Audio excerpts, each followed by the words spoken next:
Hey hello guys, welcome to Vidyagash. मैं हूं तुषार। आज हम क्लास 12 की जियोग्राफी, ठीक है, जियोग्राफी जो वन फर्स्ट होगा फंडामेंटल्स ऑफ ह्यूमन जियोग्राफी, उसका chapter first human geography nature and scope के बारे में पढ़ेंगे। ठीक है, उसके बारे में पढ़ने से पहले मैं आपको ये बता देता हूँ कि जो हमारे चैनल है विद्यागश, इस पे हमने पॉलिटिकल साइंस की चैप्टर 1, 2, 3 का पूरा सिलेबस अपलोड कर रखा है, जो नया ऐड हुआ है वो भी। और अब हम धीरे धीरे वो पॉलिटिकल साइंस का पूरा सिलेबस अपलोड करते रहेंगे। अगर आप पॉलिटिकल साइंस पढ़ते हो तो आप जाके चेक कीजिए, लिंक डिस्क्रिप्शन में है पॉलिटिकल साइंस का। ठीक है, और गाइज हम जियोग्राफी भी आज से स्टार्ट कर रहे हैं, तो स्टार्ट करते हैं हम पहले जियोग्राफी का chapter 1 human geography nature and scope. चलो स्टार्ट करते हैं गाइज। ठीक है, पहले हम थोड़ा ये जान लेते हैं कि ह्यूमन जियोग्राफी है क्या। ठीक है, human geography studies the relationship between man and nature. मतलब जो ह्यूमन जियोग्राफी है, मानव भूगोल है, वो एक स्टडीज द रिलेशनशिप, मतलब जो संबंध होते हैं मनुष्य और प्रकृति के बीच में, उसको देखता है। ह्यूमन जियोग्राफी उसको कहता है, जो संबंध होते हैं मनुष्य और प्रकृति के बीच में, उसे ह्यूमन जियोग्राफी कहा जाता है। ठीक है, अब गाइस मैं आपको बता दूं कि जो अब ह्यूमन जियोग्राफी है उसकी दो अप्रोच कौन सी है। हम 2 अप्रोचेज ऑफ ह्यूमन जियोग्राफी, ठीक है, उनके बारे में बात करते हैं। ह्यूमन जियोग्राफी की 2 अप्रोच है हमारी। पहली अप्रोच है सिस्टमैटिक अप्रोच। ठीक है, फर्स्ट अप्रोच हो गया हमारी सिस्टमैटिक। ठीक है, और जो सेकंड अप्रोच है हमारी वो है रीजनल अप्रोच। ठीक है, रीजनल अप्रोच। ठीक है गाइस, हमारा ये क्वेश्चन हमारा 1 मार्क्स में आ सकता है कि ह्यूमन जियोग्राफी की 2 मतलब या जियोग्राफी की 2 अप्रोचेस बताइए। ठीक है, तो पहली approach systematic approach, second approach regional approach. ठीक है, अब हम चैप्टर पढ़ रहे हैं ह्यूमन जियोग्राफी का नेचर एंड स्कोप के बारे में। तो इसकी ह्यूमन जियोग्राफी की हमें डेफिनेशन बताना चाहिए। और ये जो डेफिनेशन है ह्यूमन जियोग्राफी की, ये सीबीएसई बोर्ड्स में कई बार पूछी जाती है। ये अब तो आपके एमसीक्यू चले हुए हैं, तो जो डेफिनेशन है या तो वो 2 मार्क्स से क्वेश्चन में आएगी कि आपसे ये पूछा जा सकता है कि ह्यूमन जियोग्राफी की डेफिनेशन बताइए, या उसके साथ एक नंबर को और क्वेश्चन जोड़ देंगे, 2 नंबर का बना देंगे, जैसे उसके साथ सब फील्ड पूछा जा सकता है। ठीक है, तो गाइस, और आप एक चीज़ का बिल्कुल बहुत ध्यान रखना है कि अगर आप कोई भी डेफिनेशन लिखो ना, तो उस डेफिनेशन के बाद उस जिसने डेफिनेशन लिखी ना, उस राइटर का नाम जरूर लिखना, क्योंकि उससे है ना टीचर के ऊपर इंप्रेशन अच्छा पड़ता है। ठीक है, तो हम स्टार्ट करते हैं जो डेफिनेशन से। Human geography is a synthetic study of relationship between human societies and earth surface. मतलब जो ह्यूमन जियोग्राफी है वो एक सिंथेटिक स्टडी है, मतलब एक सिंथेटिक स्टडी है जो रिलेशनशिप है between human societies and earth surface. ठीक है, ह्यूमन जियोग्राफी जो स्टडी करती है, जो रिलेशनशिप है between human societies and earth surface के बीच में, ठीक है, इसको ह्यूमन जियोग्राफी कहा जाता है। ठीक है, डेफिनेशन में गाइस आपको याद ही करनी पड़ेगी। ठीक है, और जो ये डेफिनेशन है ना हमारी, ये रेक्सजल ने कही थी। आप ये क्यों, आप नाम जरूर लिखना डेफिनेशन के बाद। ठीक है, किसने डेफिनेशन दी थी।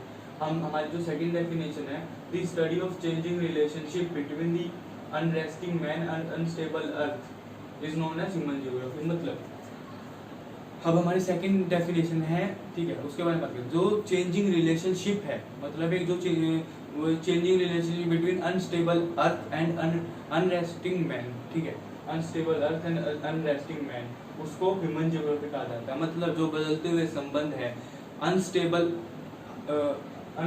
अर्थ एंड अनरेस्टिंग मैन, उसको ह्यूमन जियोग्राफी कहा जाता है। ये जो ह्यूमन डेफिनेशन है ना, ये वाली एलन सैंपल के द्वारा दी गई थी। ठीक है, कि गाइस आप बिल्कुल पहले मैं दोबारा बता रहा हूँ, आपको ध्यान रखना है कि क्यों ना सीबीएसई बोर्ड्स वाले ये पूछ लेते हैं कि जो एनएल सैंपल की डेफिनेशन बताओ ह्यूमन जियोग्राफी वाली या रेटिजल की। ठीक है, क्वेश्चन कई बार आ चुके हैं वाले, इसलिए मैं आपको बता रहा हूँ। Nature of human geography. ठीक है, अब हमारा अगला टॉपिक है नेचर ऑफ ह्यूमन जियोग्राफी, मतलब मानव भूगोल का की प्रकृति कैसी है, नेचर कैसा है उसका। ठीक है, human geography studies the interrelationship between the physical environment and socio culture environment created by man. ठीक है, जो ह्यूमन जियोग्राफी है ना, वो स्टडी करती है जो इंटर रिलेशनशिप है, मतलब जो इंटर रिलेशनशिप है between the physical environment and socio culture environment created by man. ठीक है, ह्यूमन जियोग्राफी जो रिलेशनशिप है, मतलब जो फिजिकल एनवायरनमेंट है, मतलब प्राकृतिक फिजिकल एनवायरनमेंट है, और जो सोशियो कल्चर एनवायरनमेंट है, उन दोनों के बीच बारे में स्टडी करती है, जो ह्यूमन के द्वारा बनाए गए हैं, created by man, socio culture environment created by man. ठीक है, एलिमेंट ऑफ फिजिकल।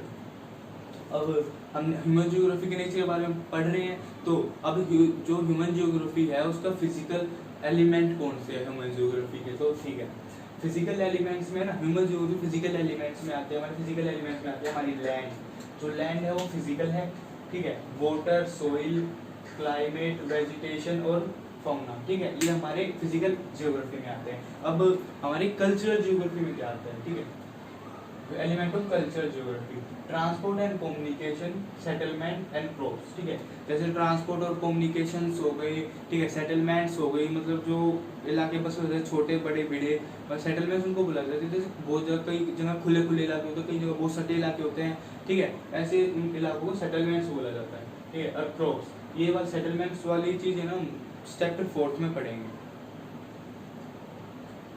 ठीक है, और क्रॉप्स इनको कल्चरल जियोग्राफी कहा जाता है, ह्यूमन जियोग्राफी कहा जाता है, ठीक है, नेचुरलाइजेशन ऑफ ह्यूमंस मतलब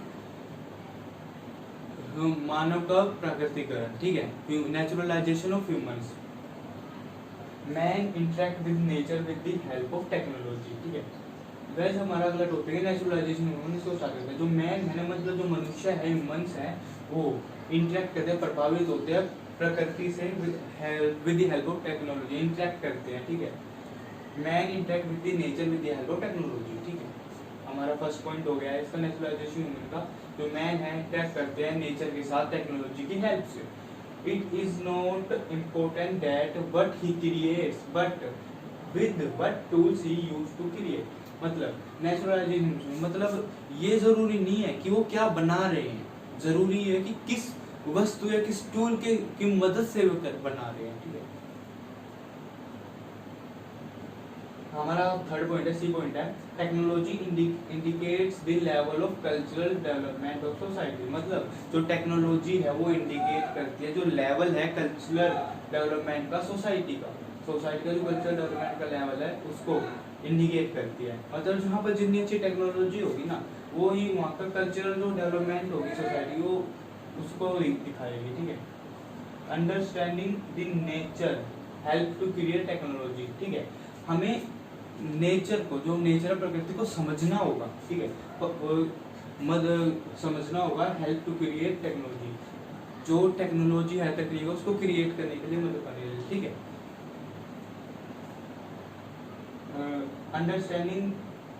understanding of friction and heat help to develop fire, जैसे हम एग्जांपल लेते हैं, अंडरस्टैंडिंग है जैसे हमने समझा कि फ्रिक्शन और हीट की जो अंडरस्टैंडिंग है उसमें हमें मदद की हेल्प करने में फायर को डिस्कवर करने में, ठीक है।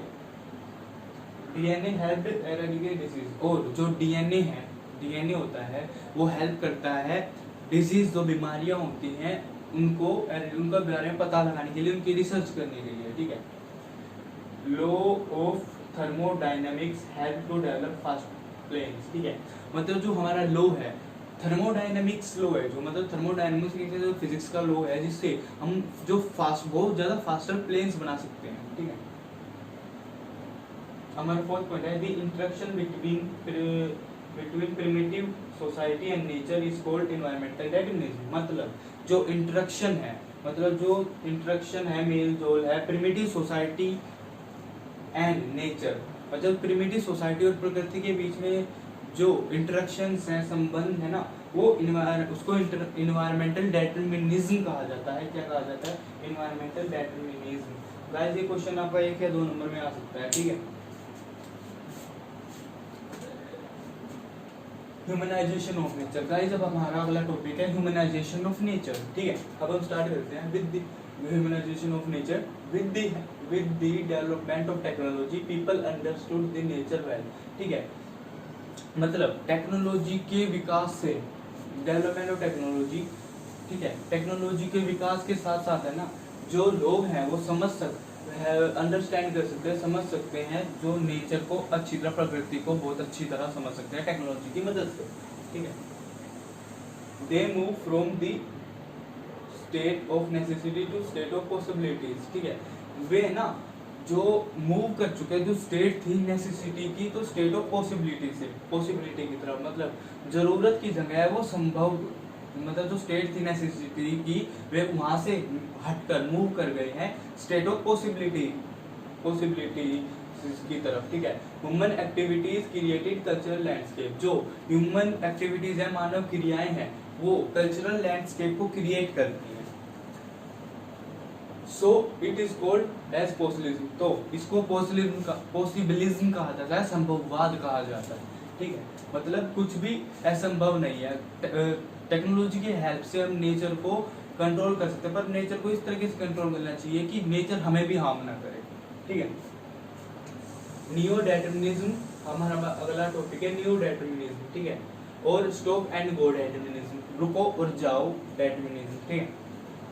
Developed by a geographer Griffith Taylor, ठीक है। जो नियो डेटर्मिनिज्म है ना, उसको डेवलप्ड किया गया था एक जो जियोग्राफर थे, ग्रिफ्ट, ठीक है, ग्रिफ्टिन टेलर, ठीक है, उनके द्वारा। गाइस ये क्वेश्चन आपका एग्जाम में 1 मार्क्स में एमसीक्यू में पूछा जा सकता है कि जो न्यू डेटर्मिनिज्म है उसको डिस्कवर किसने किया था, ठीक है। तो आप ये लिख सकते हैं कि ग्रिफ्टिन टेलर, ठीक है, 1 मार्क्स क्वेश्चन में आ सकता है आपका। गाइस जो ये न्यू डेटर्मिनिज्म है ना, ये पॉसिबिलिज्म और एनवायरमेंटल डेटर्मिनिज्म के बीच का हिस्सा है, ठीक है, ठीक है, बीच का हिस्सा है न्यू डेटर्मिनिज्म। रुको और जाओ, डेवलप्ड बाय अ जियोग्राफर, ठीक है, हमें पता है कि ये जियोग्राफर ग्रिफ्टिन टेलर के द्वारा डेवलप किया गया था। It is a middle path between the environmental determinism and possibilism, ठीक है। और गाइस ये लाइन देखो जो मैंने बताया था वो फिर से आ गई यहाँ पे, ठीक है, कि ये मिडिल पाथ है, बीच का रास्ता है, मिडिल पाथ है बिटवीन एनवायरमेंटल डेटर्मिनिज्म और पॉसिबिलिज्म के बीच में। Sustainable development is the main M, ठीक है, मतलब और इसमें इसका जो मेन एम है ना वो सस्टेनेबल डेवलपमेंट इसका मेन एम है न्यू डेटर्मिनिज्म का। मतलब नेचर को भी हार्म ना पहुंचाया जाए और डेवलपमेंट भी हो जाए, मतलब बिना नेचर को हार्म किए विकास किया जाए, डेवलपमेंट की जाए, ठीक है, उसको न्यू डेटर्मिनिज्म कहा जाता है, ठीक है। The new determinism maintain balance between development and nature, ठीक है।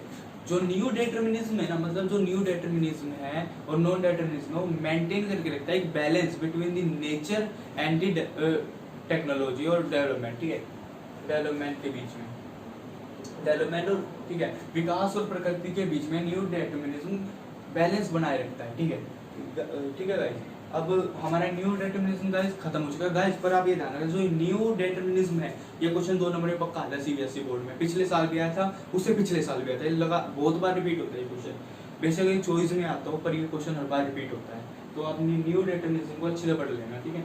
अब हमारा अगला टॉपिक है सब फील्ड ऑफ ह्यूमन ज्योग्राफी। अब हम जो कुछ सब फील्ड के बारे में बात करेंगे ह्यूमन ज्योग्राफी की, कि सब फील्ड क्या क्या है, ठीक है, क्योंकि जो सब फील्ड वाला क्वेश्चन 2 नंबर में पक्का आता है ये वाला क्वेश्चन भी, ठीक है, क्योंकि ये ना कई रिपीट होता है, ये पिछले साल पक्का, हाँ ये सब फील्ड वाला क्वेश्चन ह्यूमन ज्योग्राफी का पिछले साल आया था 2020 के सीबीएसई बोर्ड्स में, ठीक है। तो सब फील्ड्स के बारे में हम बात करते हैं। पहली जो हमारी कुछ सब फील्ड्स हो जाते हैं ह्यूमन ज्योग्राफी सब फील्ड, बिहेवियर, जैसे बिहेवियरल ज्योग्राफी हो गई, सोशल वेलबींग ज्योग्राफी भी हमारी एक सब फील्ड है, कल्चरल ज्योग्राफी भी हो गई, जेंडर ज्योग्राफी हो गई, हिस्टोरिकल ज्योग्राफी हो गई, मेडिकल ज्योग्राफी हो गई, ऐसे वैसे सब फील्ड्स तो हमारी बहुत सारी हैं ज्योग्राफी की, पर मेन यही है, ठीक है। ये क्वेश्चन 2 नंबर में आता है, तो 2 नंबर में आता है आपको 4 सब फील्ड्स पूछी जाएंगी, ठीक है, कि आप 4 सब फील्ड्स लिख दिए ह्यूमन ज्योग्राफी की, ठीक है।